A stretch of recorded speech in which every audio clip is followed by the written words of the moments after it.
our second, well, first of all, my name is John Wynn. I use he and pronouns. I'm the Judicial and Legal Education Director at the Williams Institute. And the panel today, the second panel today, is titled Combating Anti-LGBTQ Bias and Changing the Public. And I have a terrific panel with me here today. I'm going to introduce each of them to my right. So, I'll start with Josh at the end. And Josh is an attorney at Boies Schiller Flexner Law Firm. Josh practices complex commercial and intellectual property litigation, represents institutions and individuals at arbitration and in California and federal courts in a wide variety of legal areas. Joshua is a graduate of the United States Merchant Marine Academy and has significant experience working with maritime geospatial hydroacoustic systems as an unlimited tonnage mariner licensed by the U.S. Coast Guard. And I only know a little bit about what those words mean. You can explain that. Yeah, it's pretty much that I need to update that bio. Concurrent to Joshua's practice of law and ocean going experience, he has served 15 years in the U.S. Navy Reserve and currently maintains the commission as a lieutenant commander. His military experience includes a variety of roles within the U.S. Transportation Command and the military sea lift. Joshua is active in the pro bono legal community and supports several LGBTQ+ and veterans causes. And specifically, he has worked with the Williams Institute on an amicus brief in the transgender sports cases from earlier this year.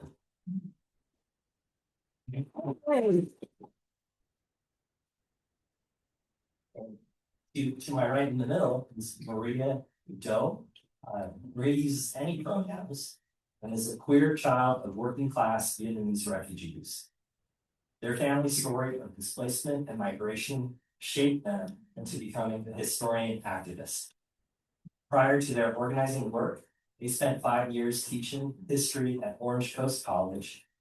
And in their current role as community mobilization manager at the Los Angeles LGBT Center, they produce trainings and organize volunteers to rally, phone bank, deep canvass, and advocate on issues that affect intersectional LGBTQ+ communities.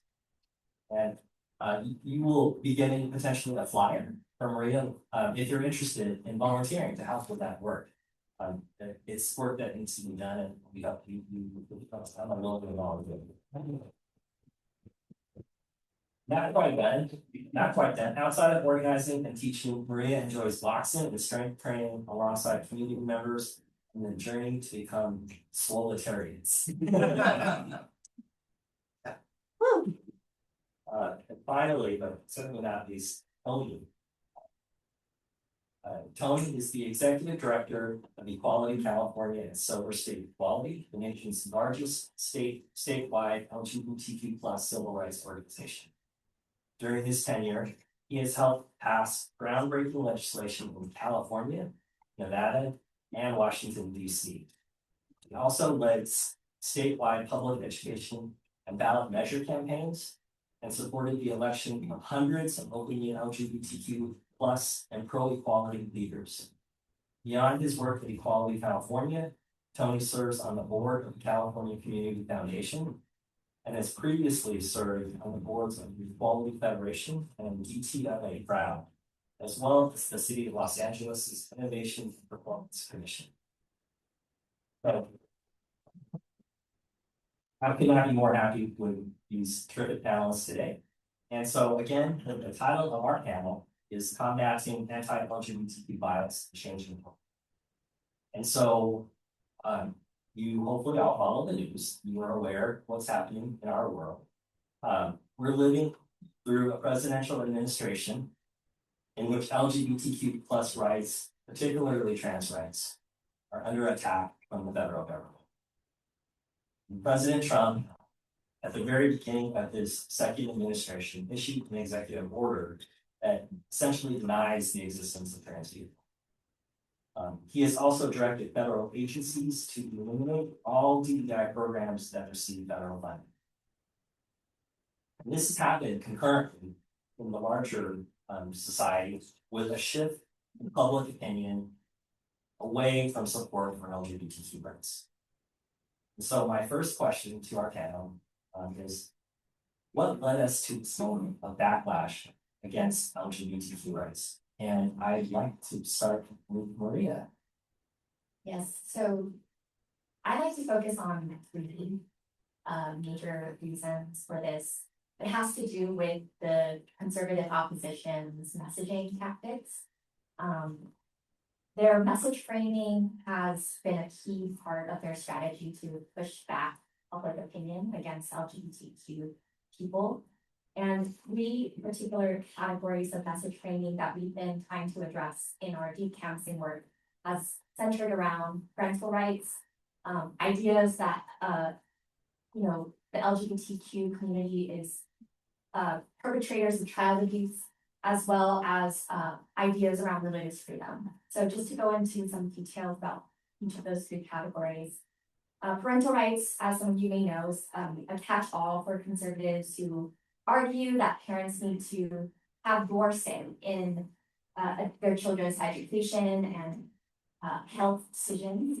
And this messaging obviously negates the expertise of teachers, providers, and it's a strategy for parents to assert more control. But the assumption behind this is that children are viewed essentially as property.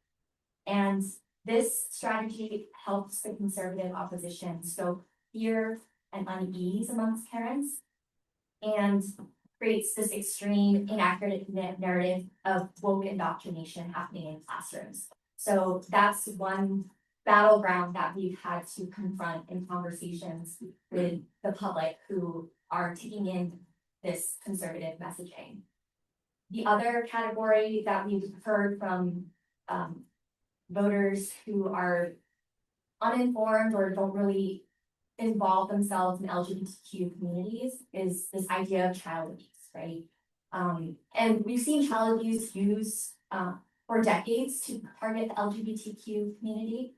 And we know that this is very harmful to LGBTQ youth and families who've noted increased anxiety, hopelessness, uncertainty about the safety of their schools.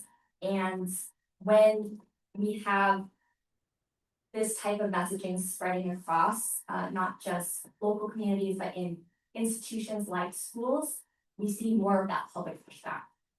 And then lastly, with religious freedom, it's this really interesting thing that's unique to, I think, American society, American culture. Yet the main idea in this conservative strategy is to draw attention to the US Constitution's First Amendment, which is so central to American national identity.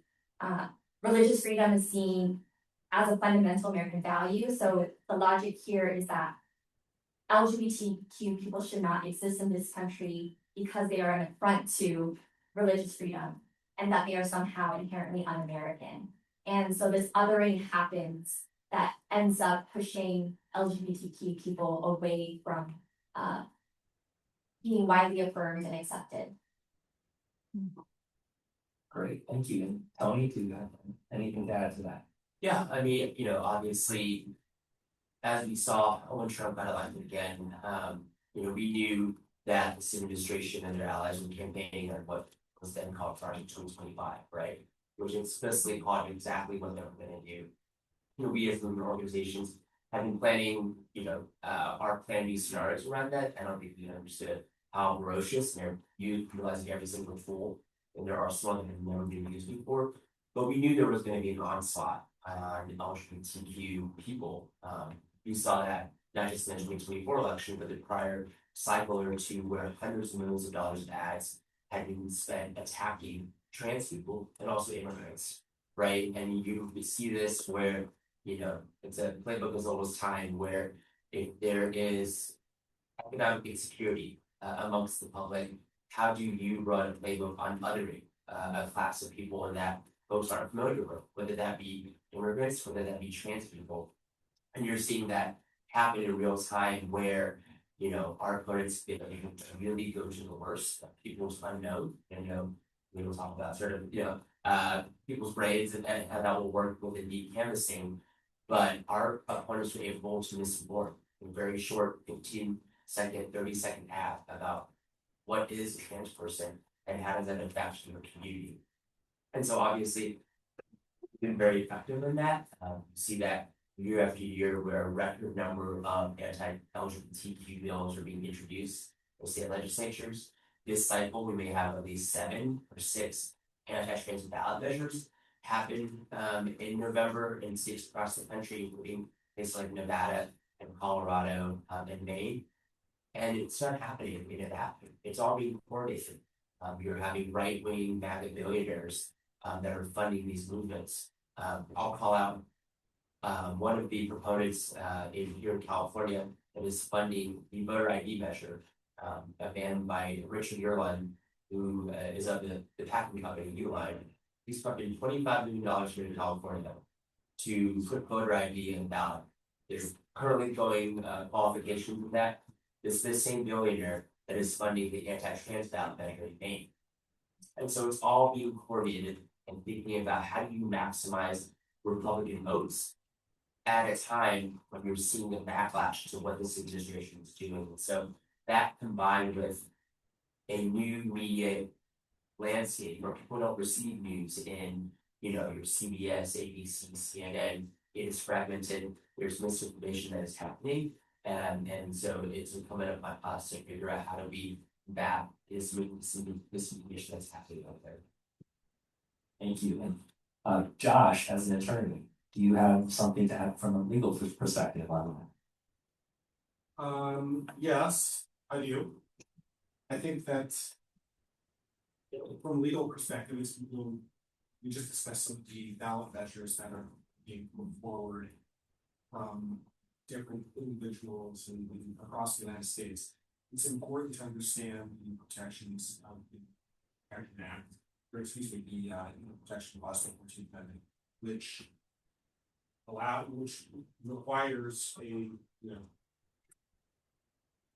it prohibits government action from denying equal protection to any one individual absent certain constitutional requirements.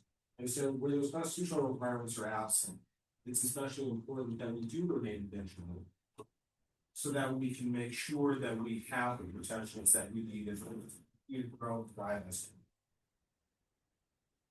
Thank you. So some of you all are attorneys and or law students in the audience, and I just want to take a quick moment to remind you all, if you want MCLE for today's event, please remember to sign up for that at the front of the registration. But while we're here on the topic of legal doctrine, so the Supreme Court in this country plays a huge role in either establishing or allowing LGBTQ rights in our country. And Josh touched briefly on equal protection jurisprudence. Well, so this past term and this current term at the Supreme Court, there have been several very important cases, including the transports cases that were argued earlier this year and that will be decided later than this summer. The question that those cases presented was whether or not states could forbid trans girls and women from participating in girls and women's sports. And so Josh worked on an amicus brief with the Williams Institute, arguing under the equal protection jurisprudence that the question of political powerlessness in the trans community should be considered. It's one of the factors under equal protection jurisprudence that is supposed to be considered in determining whether or not people like trans people should be protected under the equal protection laws. And so while we're talking about the law, what the Supreme Court can do,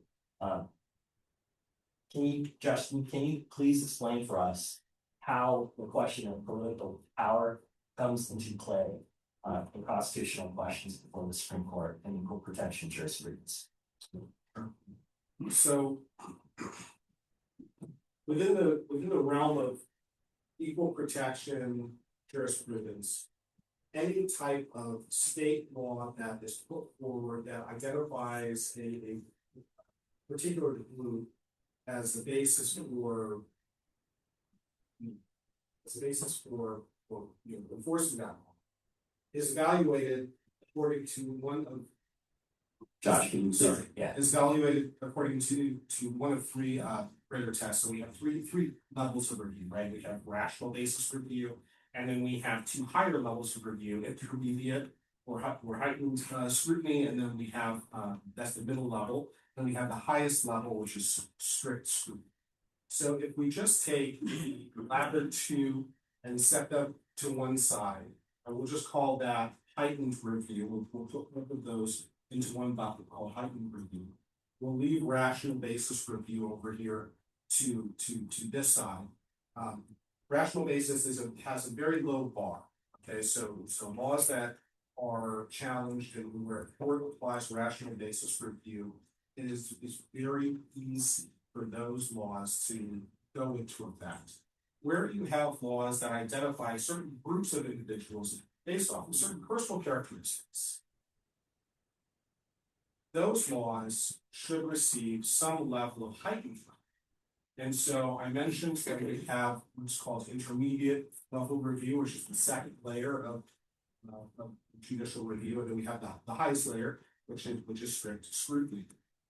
So for the intermediate level of review, groups that have traditionally fallen into that category are what we call quasi-suspect classes, and those are generally sex and alienage and a few others. When you continue down that path towards where a law gets more specific than that, so if there's a law that targets race, national origin, things of that nature, that gets strict scrutiny. That's the highest level. So in order for a law to be constitutional at the highest level of review, the government interest that is the subject of that law there has to be a compelling relationship.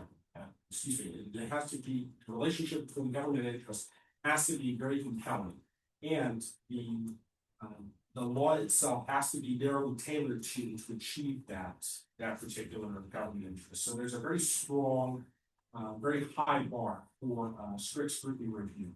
Intermediate scrutiny is slightly lower. It needs to be an important government interest, and the relationship has to be substantial between the aim of the law and government interest. What the trans community has is a problem because they don't neatly fit into any one of those traditional buckets. They don't neatly fit into the quasi-suspect sex bucket. They don't fit into a neatly defined bucket that presents as gender identity. And so one of the challenges that we're trying to work through, Deborah, in the court system at this time, I know something that you know I'm talking about before the panel, is how do we move the ball forward? How do we combat the bias that we are experiencing across the country at this moment? And one of the ways that we do that is by filing amicus briefs. When these laws are challenged, now put forward the information collected by the Williams Institute. So in order for us to make these arguments that, for instance, the trans community is disproportionately discriminated against in employment, housing, the military, and across every level of interaction with government, we need to have a discrete data set that cannot just have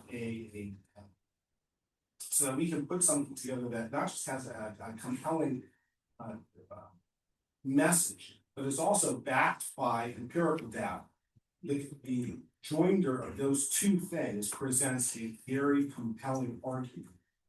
So specifically when it comes to the work that we did with the Williams Institute in this regard for the trans sports cases, we really wanted to focus on factors that will take these particular state laws from rational basis review into heightened scrutiny, whether it's intermediate scrutiny or strict scrutiny or what have you. We wanted to move the ball forward down the field in a way that a court could look at this group of people and say, I think that this law needs to have heightened scrutiny. And there are a couple of different factors as the jurisprudence has developed over time that have informed when a court is going to do that. One factor is there a history of discrimination in this space? The second factor is there an immutable characteristic here? Does this person have some skin color or I identify them by looking at them in some way? And then the third factor is political powerlessness. What we chose to focus on in the brief that we worked on with Williams Institute was political powerlessness. That's important. Political powerlessness is very important, especially for minority groups. And this is something that the Supreme Court has touched on in a couple of different places as they have developed this equal protection for the students over time. We believe that this opportunity, that this amicus brief, allows us to put all of the data that has been collected over time from the Williams Institute, couple it with the developments in Supreme Court jurisprudence together into one package that really puts before the justices the fact that trans people in this country are, by every measure, politically powerless. There's a small and very discrete population. There is very little representation at the state level. There's very little representation at the federal level. There is very little representation on the bench, whether it's state judicial bench or federal district court or even a court of appeals. When we took all of that data, we were able to put together a message that I think was very compelling.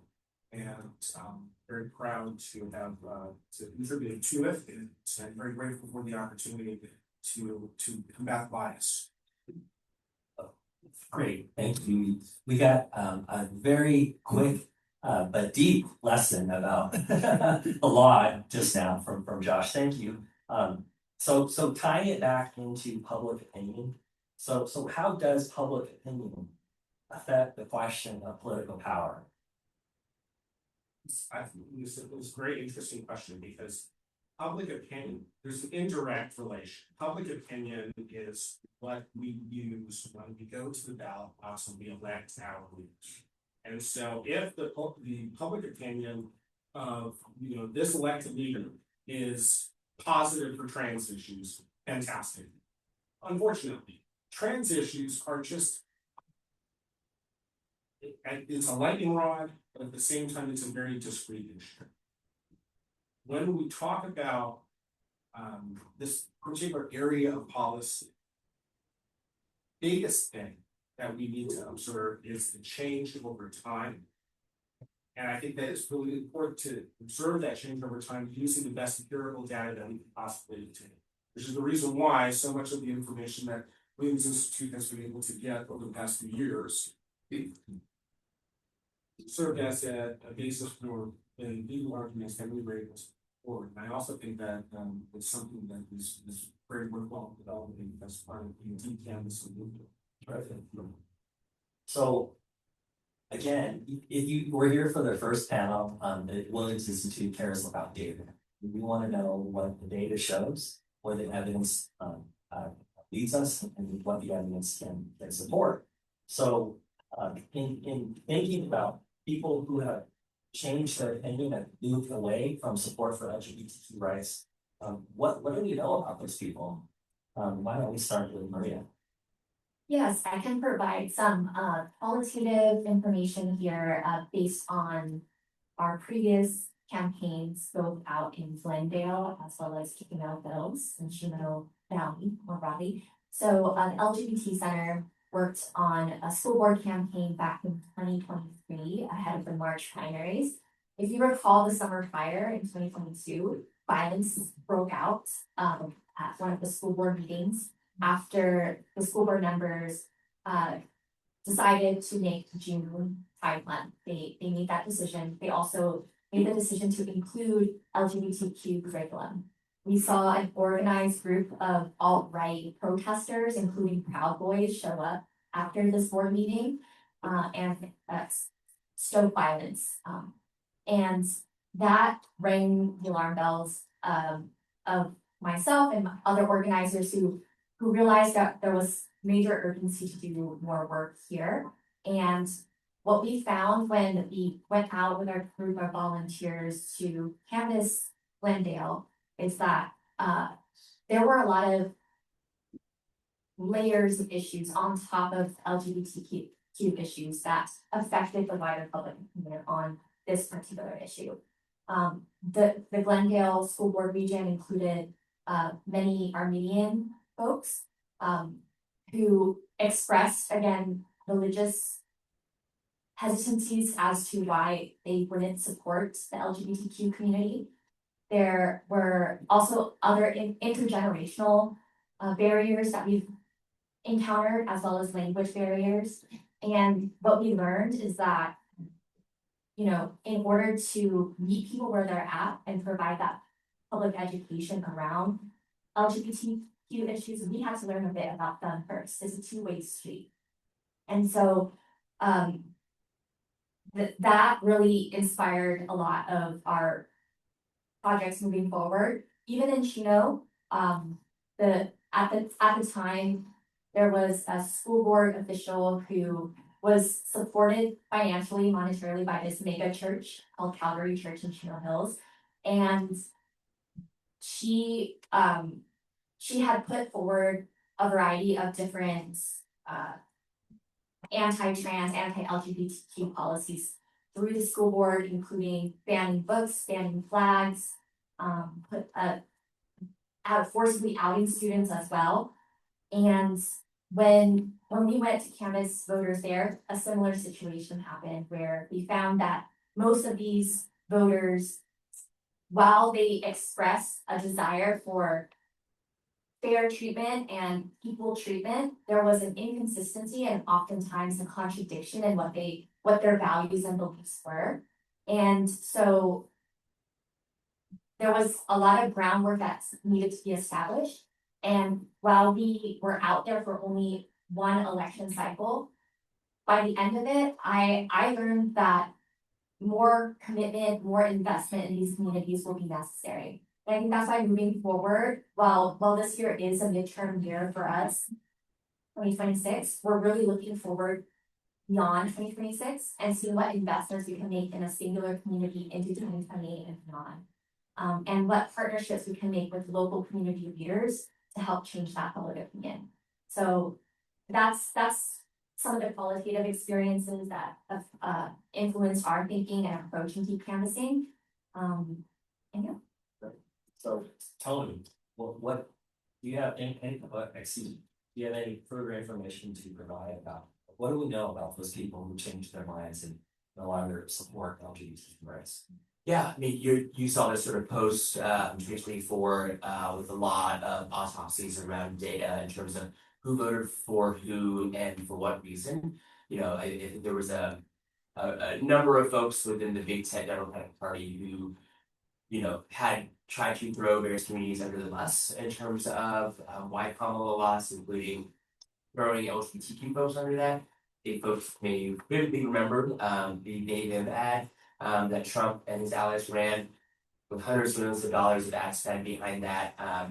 At the end of the day, in terms of, you know, the post data that came out of that, folks obviously remember that ad, but it is not why they voted for Trump. And the reason why we raised that was that when we think about who moved to the Republican Party, younger folks of color, men overall, it's not because it was trans issues, but they do believe that the Democratic Party, at the top three ideas the Democratic Party stands with, it's abortion, immigration, and LGBTQ issues. Obviously, the top three issues for Americans broadly are things like affordability, public safety, and housing. But our opponents have been really successful in terms of tying the Democratic Party into a party that they believe is out of step in what is mainstream America. And you're seeing this play out where folks like younger folks, you know, traditionally you think that younger folks may be more supportive or more liberal on LGBTQ issues. But our opponents have been very, very successful in utilizing organizations like hosting an Turning Point USA, right, that organizes very well the college campuses throughout the country that now you're getting again, folks that are disaffected about just the economy at large, right, job prospects, et cetera. But that they've been able to utilize this specific minority group that has been, beaten up year after year, and using that to prey on their fears and economic insecurity.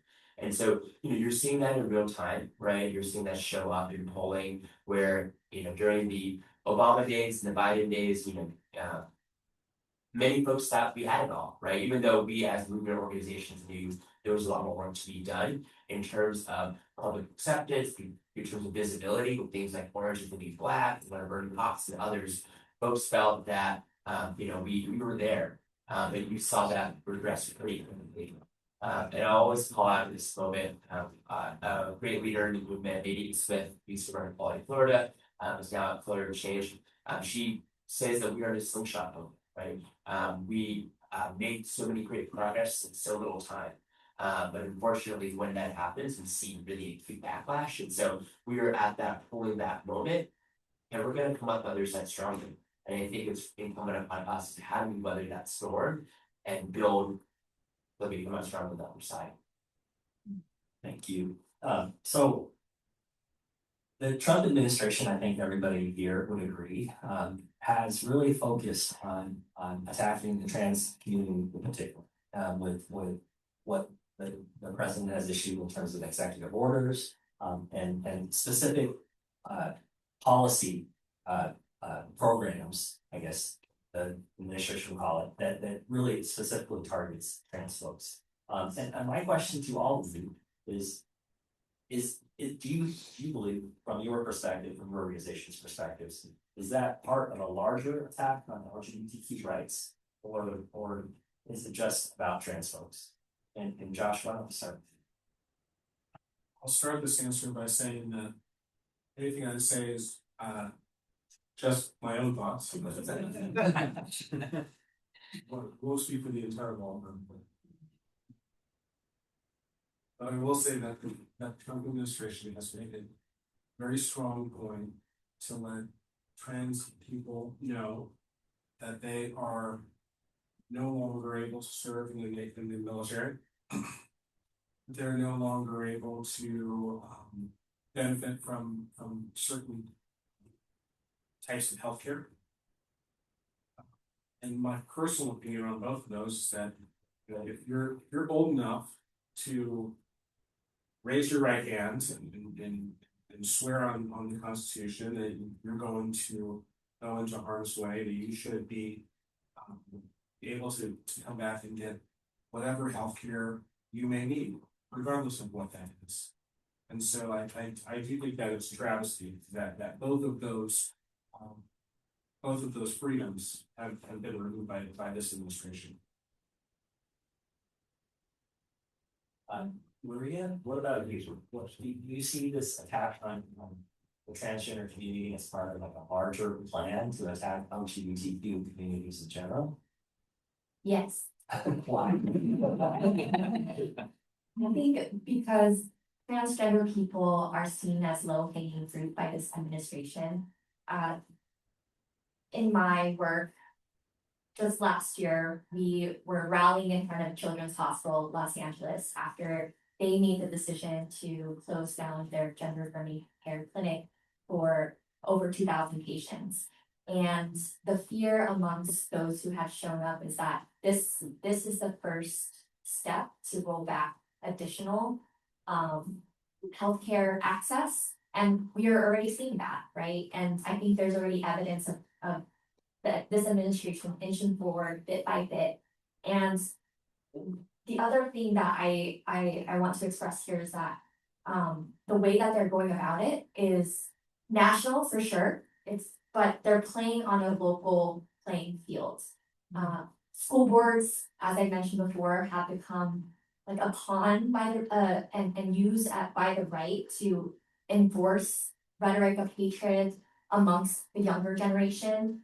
And this is practical for them because traditionally, these lower office elections are traditionally low budgets. They're high yield cases, and the infiltration into the school board allows them to start planting the seed of misinformation amongst families, and from there it spreads wider. And so I think they're being very particular about who they're attacking, and it just seems like they're punching down in a way that puts the most marginalized at greatest risk. Thank you. So Tony, I'll end with you on that question. So do you think that this is a pattern that we're gonna see play out? Yes, now, you know, other parts of the LGBT community, and how, why do you think that? Yeah, I mean, absolutely, everything that she just said, you know, it's the lowest hanging fruit, it is this, you know, smallest percentage, it's the most unknown group that they're able to attack, but concurrently, and maybe not with as much visibility, is that they're attacking other parts of the community, right? You're seeing that play out in the budget cuts, massive budget cuts that have happened in terms of HIV prevention, direct dollars supporting life-saving programs serving LGBT people. You're seeing that in places like adoption, even marriage equality in places like Idaho and Tennessee, where these states are trying to roll back protections around marriage equality. A few months ago, a number of our national opponents folks like Focus on the Family, American Family Council, they were doing a campaign to overturn Obergefell, right? That is a very newly decided decision. We think about Dobbs, that was a history just a few years ago. Again, this is a stepping stone, and I think that is why it's incumbent upon organizations, LGBTQ organizations, to ensure that our community is included. You know, you're seeing our opponents be able to really separate some segments from our community. We see that in Sacramento when we have our hearings where the first 20 folks in opposition now are LGBT folks that are speaking out against trans bills. It is unfortunate, it is happening in real time where members of our community think that, fortunately, that this specific issue is tearing the rest of the community down. It's all interconnected, and I think that is really critical to continue to connect the dots to ensure that our whole movement is under attack, and not just LGBTQ folks, but all underserved communities, folks of color, reproductive rights, etc. And so as we think about how we fight back, we need to be interconnected. This next question is specifically to Maria. Maria, as the Community Mobilization Manager at the LA LGBT Center, you work on campaigns that mobilize people to knock on doors and to try to change people's hearts and minds about LGBTQ issues. And so we talked about deep canvassing. Can you tell us what deep canvassing is?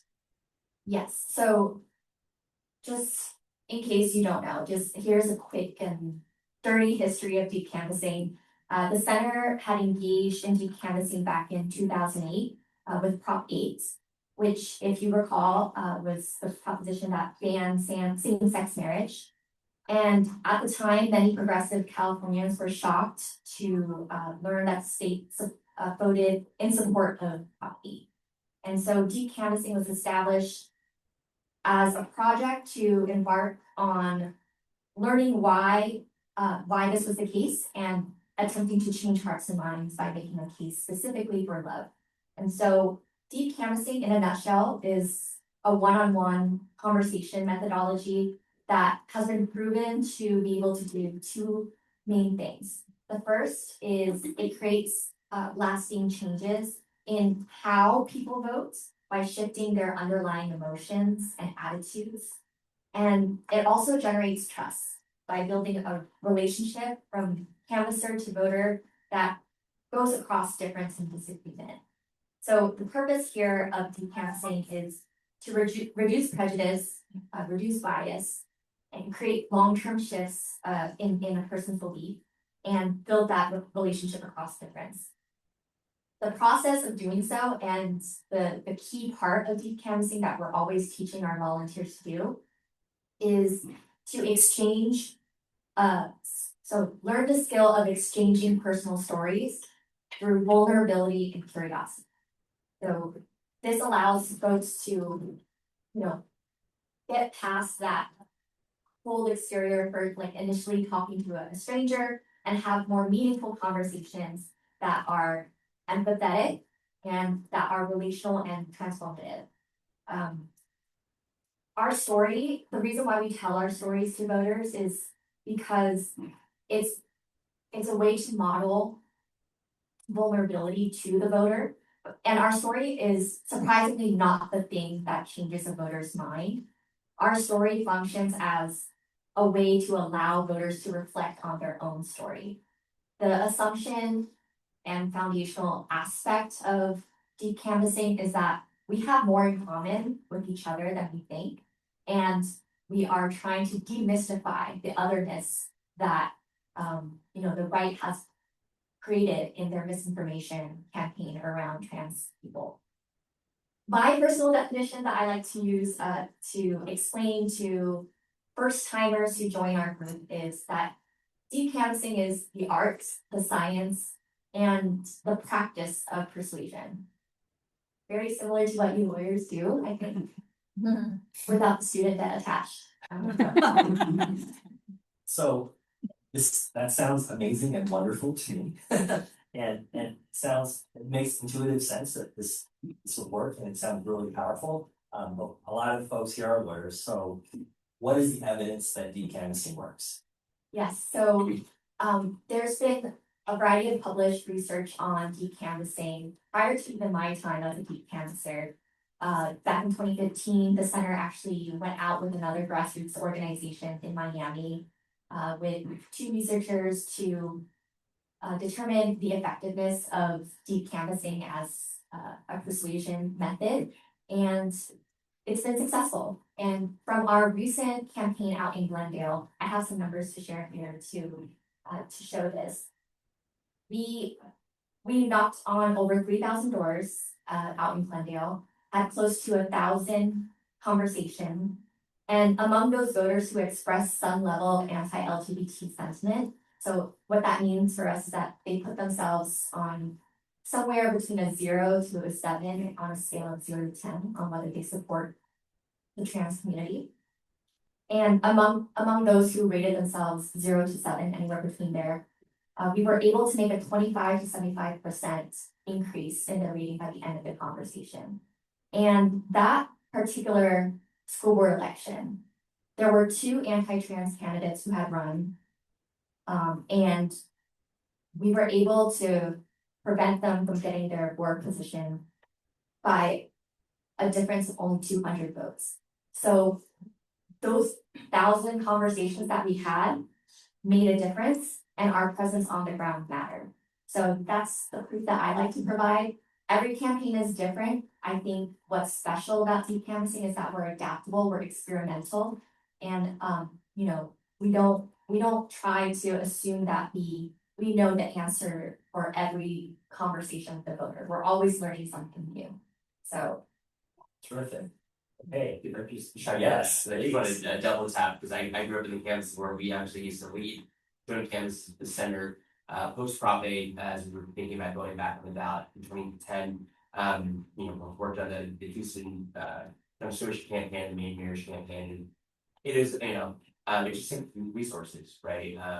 Like she just said, these are intense conversations. These are not one and done as in the candidate campaign. The question is like, how do we as a movement raise the resources to continue to change hearts and minds on a personal level within respective communities? And unfortunately, you're going to see some of that happen on our opponents' terms, given these potential statewide ballot measures happening in 2026. And so, our hope is that in addition to the ad wars that will happen, how do we continue to test real-time research in communities all across the country this November?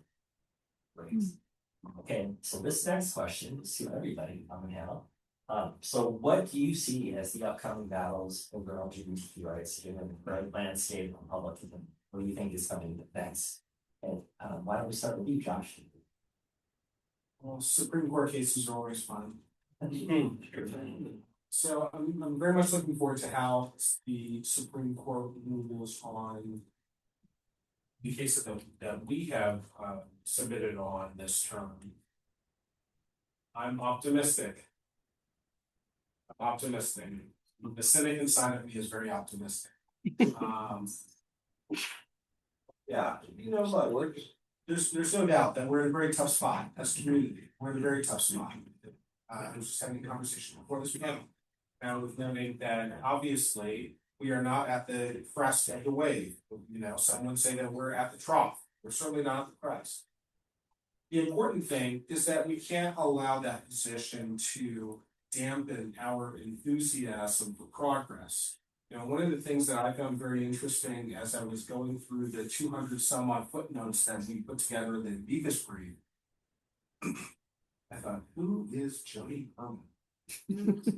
What another article? Is this the same article? Is it a different article? And it was just article after article after article after article, and all of them contained empirical data that you just can't refute it.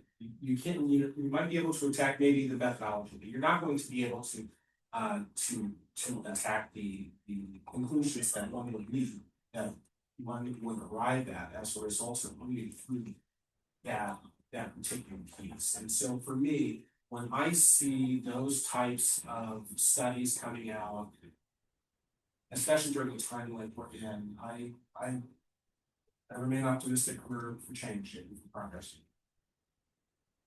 And so tell me about what you next. What do you see as upcoming battles around LGBTQ rights? Yeah, I mean, I think that the sports issues on trans youth specifically will continue to be a battle, especially depending on what happens in the Supreme Court this summer. Most of the ballot measures that are going to be happening in November deal with sports. I think you're going to continue to see a fight around healthcare for trans kids and potentially morph into fights around healthcare for adults. I think that is obviously the opening salvo there, and then we'll see a lot of back and forth around that. And I think even in a place like California, where you're having the federal government withhold dollars from institutions around this issue, I think you're going to see a big tension point. And it's going to see can we hold our allies accountable to ensure that we will still provide this essential healthcare for folks, even when the federal government may be withholding dollars from medical providers as a whole. I think the other thing you're going to see is continued meeting with the Journal of Medical Religious Freedoms, see in the Office of Civil Rights now, dealing with that issue, or me dealing with maybe our next Attorney General from California, who has been one of our biggest opponents, having that or potentially in that new role. I think we'll continue to really blow that open.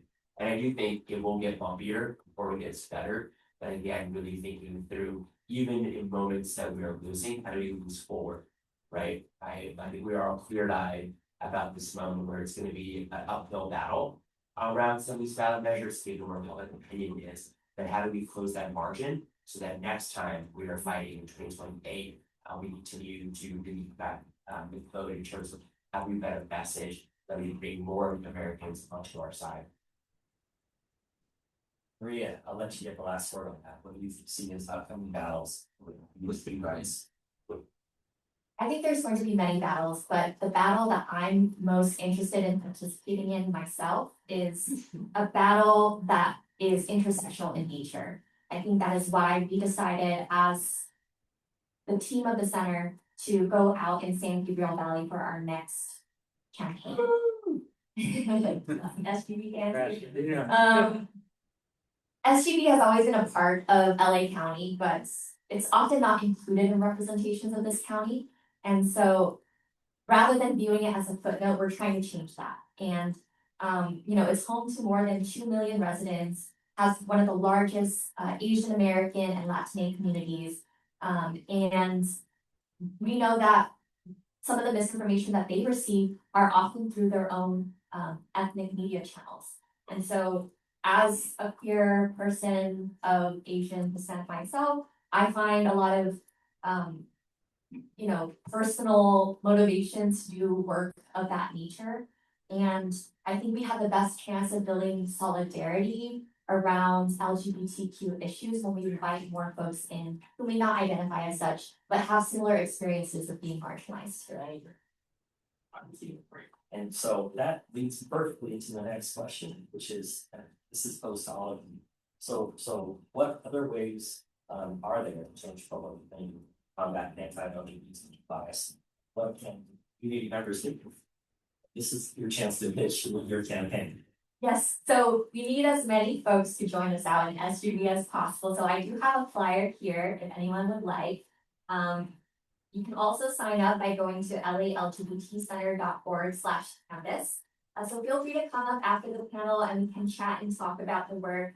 The one thing that has really changed my life about team canvassing is how similar it is to bodybuilding. And as someone who loves sports, loves being in the gym, we know that, you can't get buff from one session in the gym. Canvassing and persuading people is like building a muscle too.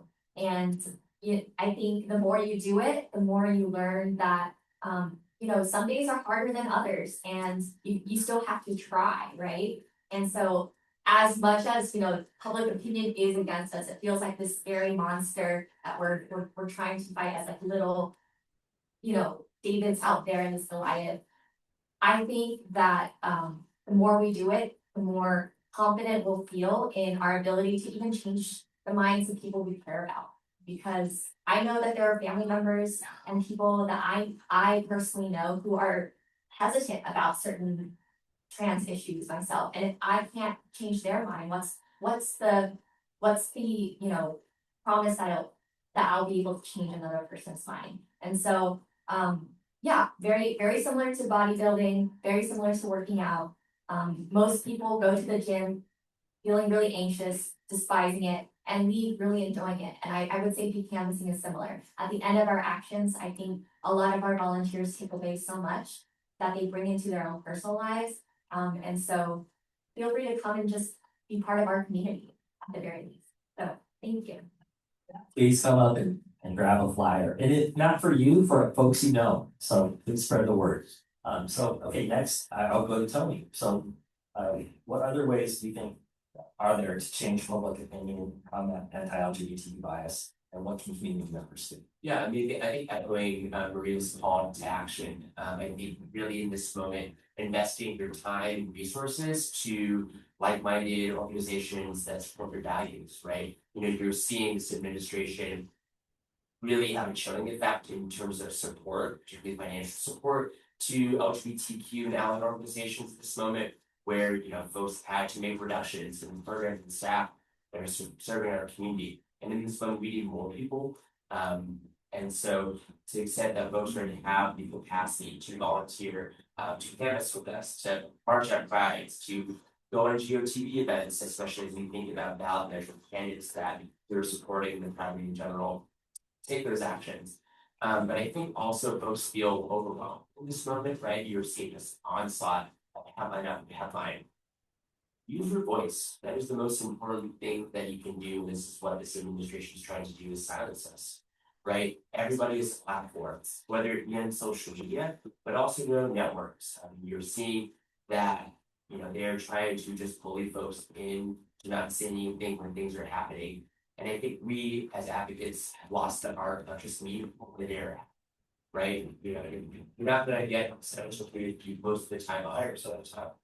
But how do you have those conversations, to at least have people think about the harm that is being done by their actions, by the people they're voting in.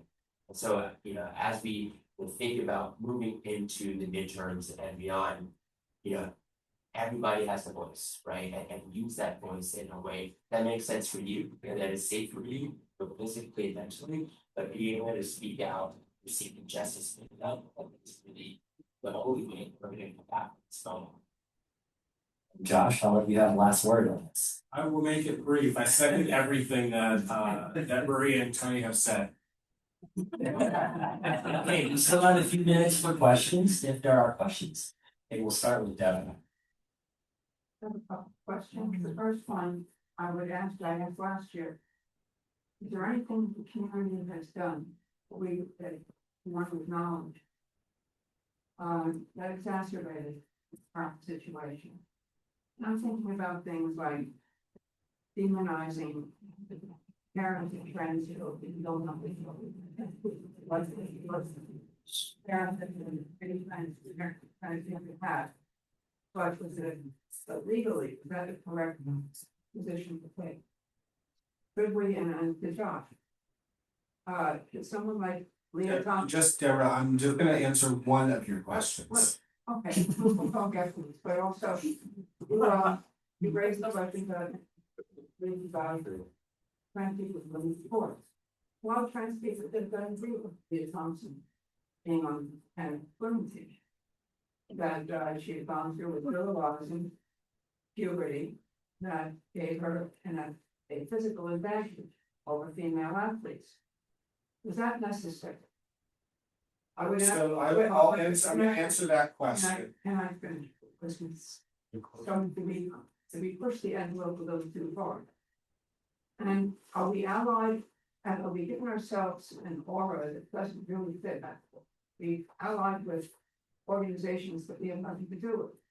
And Queers for Hamas. Taking an example. So.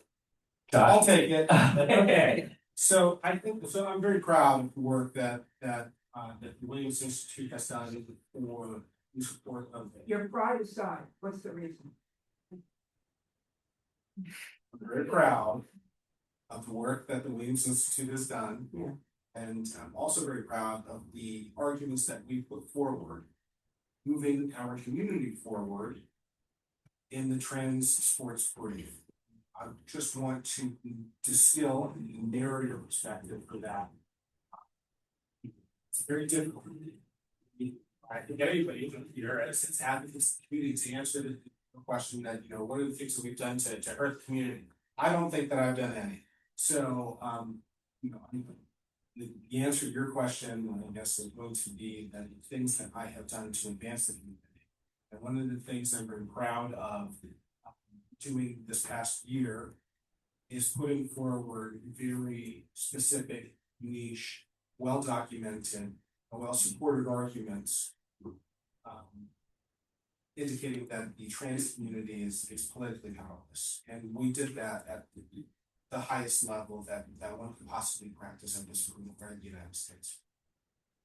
Okay, was there another question? Maybe we can just have other questions. I'm gonna try to let, and again, come up to the panelists after and ask questions, but yes. Over here. Thank you for this. I work at the Los Angeles County Office of Education, and Maria, thank you for bringing up the point about parental rights and religious freedom and all that good stuff.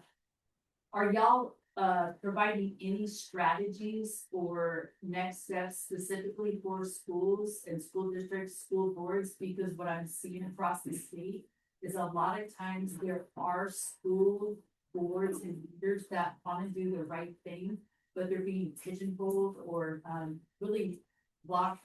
Specifically, the Mahmoud v. Taylor Supreme Court case, there was no guidance. They just said, here you go, good luck.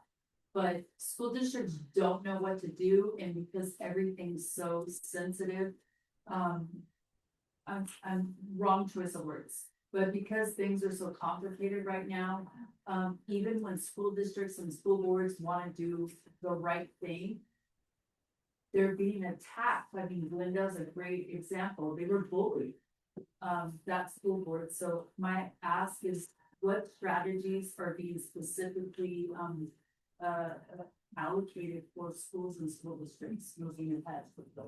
Yeah, at least for Hawaii, California, I know we work with the center and a number of others on schools issues, a few things. There's a really robust coalition of folks that are working to really respond in real time. It is evolving, as you know, with mood and as well as the issue of forced outing.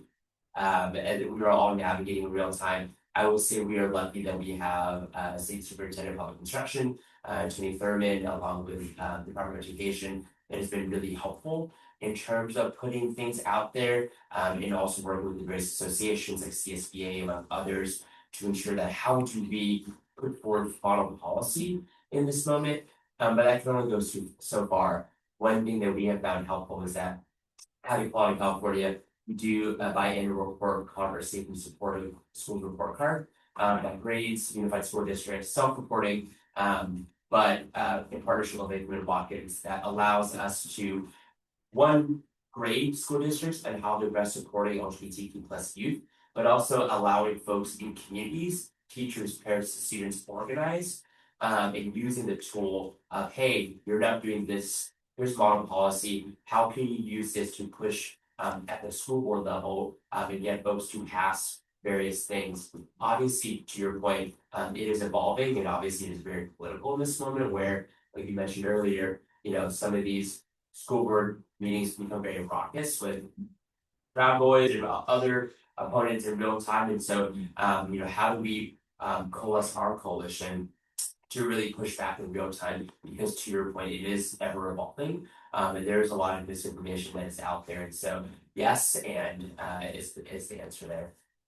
I'm very sorry to say we have gone to past our hour. We have another program starting at 3:30, but if the panelists are willing to stick around and to talk to folks, please come up and ask your questions and take the flyer and volunteer to canvas, please.